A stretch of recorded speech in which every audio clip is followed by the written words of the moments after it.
What's up? I haven't uploaded a Pokemon battle in a few days. More like a week. Sorry, I've been busy with college and hanging out with friends because a lot of my friends are moving to East Coast for school. So I had to make sure I hang out with them before they left. But now that I'm starting school next week, I will try to have a consistent upload because I will have a consistent schedule.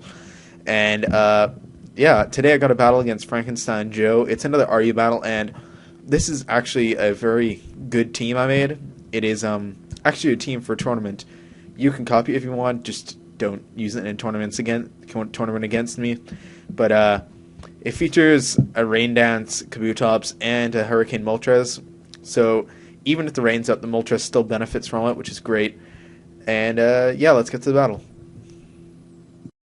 Alright, so he's going to lead with Clefable while I lead with Escavalier, and here he misses the fireblast, which is amazing.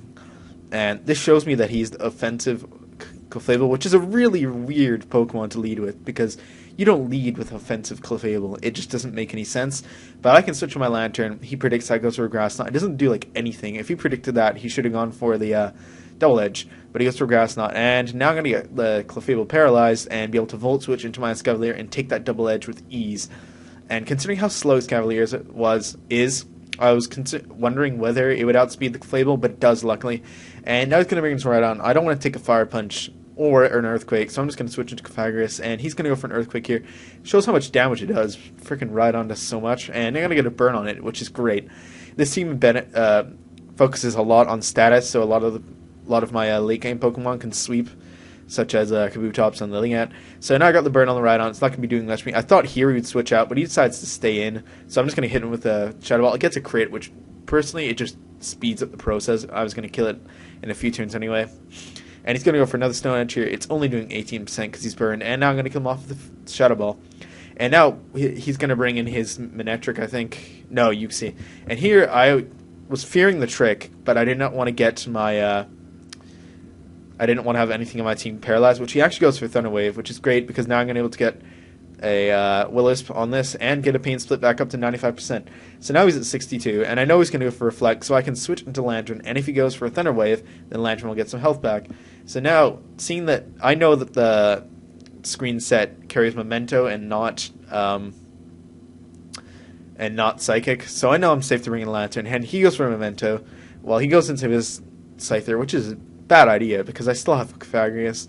So I'm just going to go for Volt Switch under the light screen and -2. That does absolutely nothing, even though it's super effective. And now here, rather than going for the Will-O-Wisp, not wanting to miss, I'm just going to go for the safe Haze, knowing that it will save me from any kind of knockout next turn.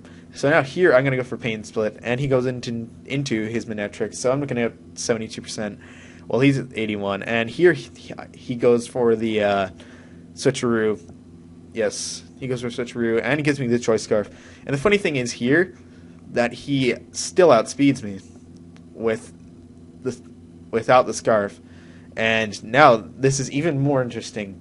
I bring the Moltres, I'm down to 50%. I know I can outspeed because every single Manectric should be modest if it's Scarf, but this one happens to be timid, which really isn't a good idea because Manectric needs to be modest to be Scarf because it needs the power to do any damage. And now I'm going to bring Pythagoras and go for Pain Split.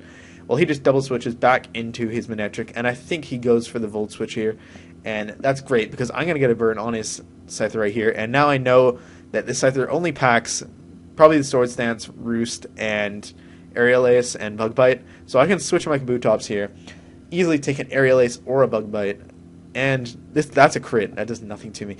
I can now go for the Rain Dance, and it is basically game over here. And, yep, Rain Dance, and now I'm just going to Waterfall everything to death. This wasn't a particularly hard battle, but it was still an interesting battle. And I'll have another battle up for you guys tomorrow, because I am missing uploads, and I need to make up for them. And I'll probably have up some more Pokemon TCGO, which is Trading Card Game Online, but I have to make sure that the quality is a lot better this time.